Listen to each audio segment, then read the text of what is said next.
महायुतीनं मनसेला 1 ते 2 जागांवर लढण्याचा प्रस्ताव दिलाय अशी माहिती सूत्रांनी दिली आहे। मात्र निवडणूक भाजपच्या चिन्हावर लढवा अशी अटही महायुतीनं घातली आहे। हा महायुतीचा प्रस्ताव राज ठाकरेंनी नाकारल्याची माहिती मिळतेय।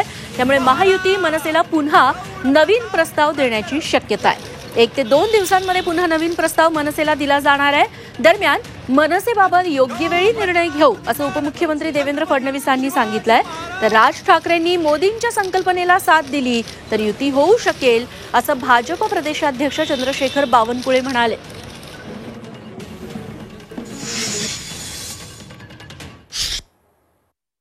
महायुति में मनसे भी शामिल होने की चर्चाएं चल रही है। मनसे पर देखिए, आज इसके बारे में मैं आधिकारिक तौर पर कुछ नहीं कह सकता और मुझे ऐसा लगता है चर्चाएं तो बहुत होती रहती है, लेकिन अगर कोई निर्णय होगा तो आपको बताएंगे। 20 तक के जे काम राहिले ते तिघांसोबत राहील की चौघांसोबत राहील? तुम्हाला जेवढ्या चर्चा करायच्या तेवढा करा, पण आम्ही योग्य निर्णय घेऊन मग तुम्हाला सांगू।